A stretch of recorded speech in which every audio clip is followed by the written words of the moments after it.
জয় গুরু। পরম প্রিয়ময় শ্রী শ্রী ঠাকুরের শ্রীচরণে আমার কোটি কোটি প্রণাম। ঠাকুর পরিবারের শ্রীচরণে আমার কোটি কোটি প্রণাম। সবাইকে আমার আনন্দিত জয় গুরু। পরম প্রিয়ময় শ্রী শ্রী ঠাকুরের বাণী স্বাস্থ্য ও সদাচার নিয়ে রসার্থ কিছু আলোচনা করছি আপনাদের সাথে।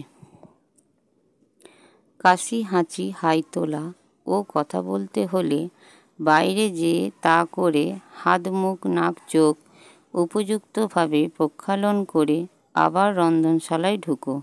রন্ধনশালার আসন, মাটি ইত্যাদি স্পর্শ করে জীবাণুনাশক পদার্থের দ্বারা হস্তাদি প্রক্ষালন পূর্বক রন্ধন বস্তু স্পর্শ করো।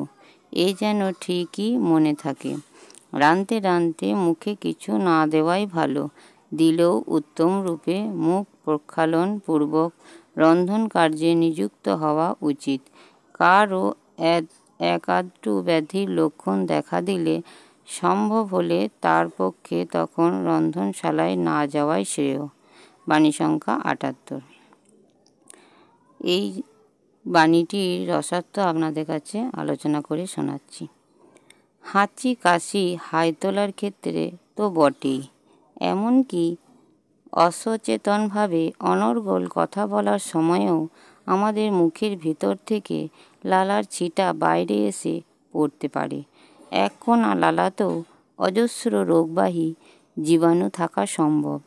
তাই রাঁধুনির কর্তব্য রান্নার সময় হাঁচি, কাশি ইত্যাদির বেয়ে গেলে বা বেশি কথা বলার প্রয়োজন হলে তৎক্ষণাৎ বাইরে গিয়ে সেটা সেরে নাক মুখে একটু জল দিয়ে তারপর রান্নাঘরে ঢোকা। রান্নাঘরের মেঝেতে কি বসার আসনে পায়ে পায়ে বয়ে আসা জীবাণু ছড়িয়ে থাকবে, এটাই স্বাভাবিক। ফলে মেঝেই বা আসনে যদি হাত দিতে হয়, তারপর যেন সেই হাত খেয়াল করে ধুয়ে তবেই রান্নার জিনিসপত্র স্পর্শ করা হয়। এই ব্যাপারেও সতর্ক থাকা কর্তব্য। আবার রান্না করতে করতে কোনো কিছু খাওয়াও ঠিক নয়। খেতে গিয়ে হাতের আঙুলগুলিতে মুখের লালা লেগেই যায়। সেই লালা ঠিকমতো ধোয়া না হলে রান্নার বাসন বা খাদ্যদ্রব্যগুলিকে তা সংক্রামিত করতে পারে। তাছাড়া সূক্ষ্মভাবে চিন্তা করলে রান্না করা ও আহার করা দুটো ভিন্নধর্মী ক্রিয়া। প্রথমটি উৎপাদনমূলক, দ্বিতীয়টি ভোগমূলক। একই সঙ্গে দুইটি ভিন্নধর্মী ক্রিয়ার আমাদের জ্ঞানেন্দ্রিয় ও কর্মেন্দ্রিয়গুলির সামঞ্জস্য হয় না। সুতরাং এতে পাচকের মানসিক বিশৃঙ্খলা তৈরি হয়, যা অন্যতেও সঞ্চারিত হতে পারে। রোগাবস্থায় শারীরিক সংক্রমণ যেমন চালাতে পারে, রোগীর মানসিক তৃষ্ণাও তেমনই অন্যকে দুষ্ট করে তুলতে পারে। তাই বাড়ির ব্যাধিগ্রস্ত বা ব্যাধির আশঙ্কা রয়েছে এমন সদস্যদের রান্নাঘরে যাতায়াত না করাই ভালো।